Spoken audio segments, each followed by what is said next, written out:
নমস্কার বন্ধুরা, এই ভিডিওতে আলোচনা করব এলিটকন ইন্টারন্যাশনাল লিমিটেড এই শেয়ারটিকে নিয়ে। এই শেয়ারটি আজকের দিনে আবার 5% ডাউন হয়ে গেল। এর পেছনে কারণ কি? কয়েকদিন ধরে আপনারা লক্ষ্য করবেন শেয়ারটি কিন্তু ওঠা শুরু করছিল। একটা বটম বানিয়ে শেয়ারটি একদিন, দুদিন, 3, 4, 5, 6 লাগাতার 6 দিন ওঠার পরে আজকে হঠাৎ করে আবার 5% ডাউন হয়ে গেল বা এলসি লেগে গেল। এর পেছনে কারণ কি? এর পেছনে দুটো কারণ আছে। ওকে, প্রথম কারণ হচ্ছে আজকে মার্কেটে প্যানিক সেলিং। আপনারা দেখতে পাবেন যে আজকে ওভারঅল মার্কেটের অবস্থা কিন্তু ভয়ঙ্কর পরিমাণে খারাপ ছিল। নিফটি স্মল ক্যাপ থেকে Nifty mid cap, Nifty 50, Bankex, bank Nifty, সমস্ত সমস্ত ইন্ডেক্স, সমস্ত স্টক আজকে ভয়ঙ্কর পরিমাণে ক্র্যাশ। কারণ নিউজটা মাথায় রাখবেন যে ডোনাল্ড ট্রাম্প ফার্মা সেক্টরের উপরে 100% ট্যারিফ বসিয়েছে, প্রথম খবর। এর জন্য শেয়ারটি পড়েছে। এবং দ্বিতীয় কারণ কি? দ্বিতীয় কারণ বোঝানোর আগে আমি আপনাদের একটা জিনিস দেখাবো। বাট হ্যাঁ, যদি আপনি নতুন হয়ে থাকেন তো প্লিজ এই চ্যানেলটিকে সাবস্ক্রাইব করবেন। এবং যদি এই শেয়ারে আপনি ইনভেস্টেড থাকেন বা যদি ফেঁসে আছেন, তাহলে আপনি আমাদের ফ্রি হোয়াটসঅ্যাপ গ্রুপ বা ফ্রি টেলিগ্রাম গ্রুপে জয়েন হয়ে থাকতে পারেন, বা আপনি আমাকে হোয়াটসঅ্যাপে মেসেজ করতে পারেন। তাহলে কী হবে, এই শেয়ার নিয়ে যদি কখনও কোনো খারাপ খবর বা ভালো খবর আসে তো সবার আগে আপনি আমার কাছ থেকে জানতে পেরে যাবেন। ওকে, তো ডিসক্রিপশানে নাম্বার পেয়ে যাবেন, সেখানে আমাকে মেসেজ করতে পারেন। এখানে দ্বিতীয় কারণ জানানোর আগে আমি আপনাদের একটা চার্ট দেখাবো। দেখুন, এই শেয়ারটি এই যে জুন মাস থেকে ওঠা শুরু হয়েছিল, জুন মাস থেকে ডাইরেক্ট ওঠা শুরু হয় দারুণ, মানে মাল্টি ব্যাগার রিটার্ন দেয়। এর পিছনে কারণ কি? এর পিছনের কী কারণ সেটা নিয়ে আমি অলরেডি একটা ভিডিও বানিয়েছি এলিটকন ইন্টারন্যাশনাল শেয়ার নিয়ে। তো অবশ্যই চ্যানেলে গিয়ে দেখতে পেয়ে যাবেন সেই ভিডিওটা দেখবেন। হঠাৎ করে সেই শেয়ারের প্রফিট অ্যান্ড লসে হঠাৎ করে জাম্প আসে, 0 থেকে 500 কোটি বেড়ে যায়, যার জন্য উঠেছে। এবং তারপরে এই শেয়ারটি প্রফিট বুকিং হয়, অপারেটিংয়ের গেম চলে, সেখান থেকে পড়তে আছে, বহু মানুষ এই জায়গাতে ফেঁসে গেছে। তারপরে এই শেয়ারটি হঠাৎ করে কামব্যাক করা শুরু করে, এইখানে একটা বটম বানায় প্রায় 160 টাকার কাছাকাছি, তারপরে ওঠা শুরু করে। 1 দিন, 2 দিন, 3, 4, 5, 6 দিন ওঠে।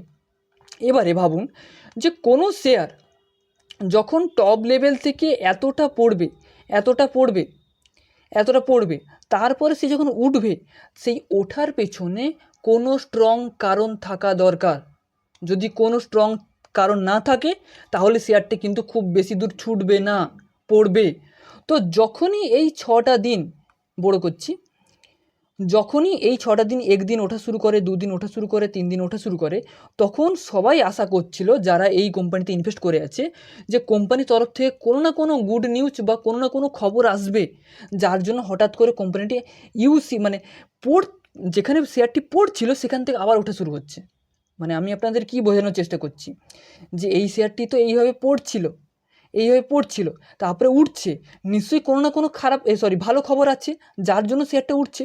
তো সবাই আশা করছিল হয়তো কোম্পানির কাছে নতুন কোনো অর্ডার এসেছে, বা নতুন করে কোম্পানি ফান্ড রেজ করছে, বা কোনো কোম্পানিকে অ্যাকুইজিশন করছে, বা কোম্পানির মধ্যে কোনো না কোনো ভালো নিউজ আসবে যার জন্য কোম্পানিটা উঠছে।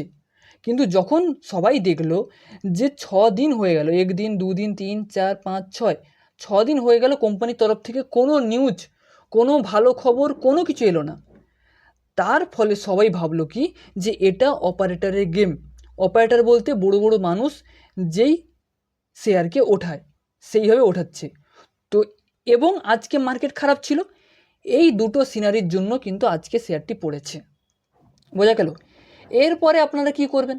যারা ফেঁসে আছেন তাদেরকে প্রথমেই বলেছিলাম, যদি এলসি লাগে, মানে লোয়ার সার্কিট লাগে, তাহলে বেরোনোর রাস্তা পাবেন এই সমস্ত শেয়ার থেকে।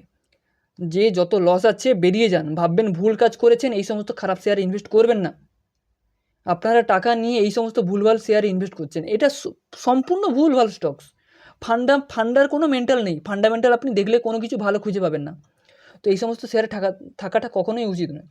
যদিও কেউ ফেঁসে আছেন, তাদেরকে বলবো, যতক্ষণ পর্যন্ত এখান থেকে কোম্পানির ম্যানেজমেন্ট কোনো কিছু না বলছে, যে কোম্পানি এতটা কেন পড়লো, বা এই যে উঠছে এর পেছনে কোনো কিছু স্ট্রং কারণ আছে কিনা, বা ভালো কোনো খবর আছে কিনা, এই সমস্ত নিউজ যতক্ষণ পর্যন্ত না আসছে, কোম্পানি কিন্তু সোমবার থেকে পড়ার একটা সম্ভাবনা আছে। যদি ভালো কোনো খবর না আসে, এবং যদি ভালো খবর বা খারাপ খবর আসে, আমি সবার প্রথমে আপনাদের জানিয়ে দেবো হোয়াটসঅ্যাপ গ্রুপের মাধ্যমে। তো এখানে হোয়াটসঅ্যাপ নাম্বার দেখতে পাচ্ছেন, এই হোয়াটসঅ্যাপ নাম্বারে আপনি আমাকে মেসেজ করবেন, আমি আমাদের ফ্রি হোয়াটসঅ্যাপ গ্রুপে আমি আপনাকে জয়েন করে দেবো। ওকে, সো এই কোম্পানিতে যারা আছেন তাদেরকে বলবো যে খুবই সাবধান থাকুন, কারণ এখানে টাকা তৈরি হবে না। আমি আগের ভিডিওতেও বলেছিলাম যে শেয়ারটি এই জায়গা থেকে কিন্তু এই টপকে ব্রেক করবে না, কারণ ব্রেক করার জন্য একটা কারণ ছিল, যে কারণটা বর্তমানে নেই। সেই কারণটার জন্য শেয়ারটি এতটা উঠেছিল, এই জায়গা থেকে এতটা উঠেছিল। সে কারণটা বর্তমানে তৈরি হলে তবেই উঠবে। আর এই যে উঠছে, এটা আমি আগের ভিডিওতে বলেছিলাম, যখন এই জায়গাতে শেয়ারটা থাকে, বলেছিলাম এটা সম্পূর্ণ অপারেটরের গেম। কারণ এলিটকন শেয়ারকে আমি নিজেও ট্র্যাক করি, বিভিন্ন খবরগুলো আসলে আমিও নিজেও দেখে থাকি, কিন্তু এই শেয়ার নিয়ে কোনো কিছু ভালো খবর কোনো কিছু আসেনি, যার জন্য শেয়ারটা আবার পড়া শুরু হয়ে গেল। এই জন্য বলছি, এই শেয়ারে যারা যারা ফেঁসে আছেন সাবধান থাকুন, কীভাবে বেরোবেন সেটা ভাবুন। এবং যদি আপনি বেরোতে পাচ্ছেন না, অর্ডার লাগিয়ে রেখেছেন কিন্তু বেরোতে পাচ্ছেন না, তাহলে আপনি আমার সঙ্গে যোগাযোগ করুন, আমি এমন একটা পদ্ধতি শিখিয়ে দেবো যেখানে আপনি বেরিয়ে যেতে পারবেন। ওকে, আজকের মতো এইটুকুই। দুটো কারণ বললাম, যে মার্কেট পড়ছে এবং কোনো ভালো খবর আসেনি, দুটো কারণের জন্য এই শেয়ারটি পড়ছে। এবং এছাড়া যদি আপনি চান আমার সঙ্গে সুইং ট্রেডিং শিখবেন বা ভালো ভালো স্টকে ইনভেস্ট করবেন, তাহলে আমার সঙ্গে যোগাযোগ করতে পারেন। দেখা হচ্ছে পরের ভিডিওতে।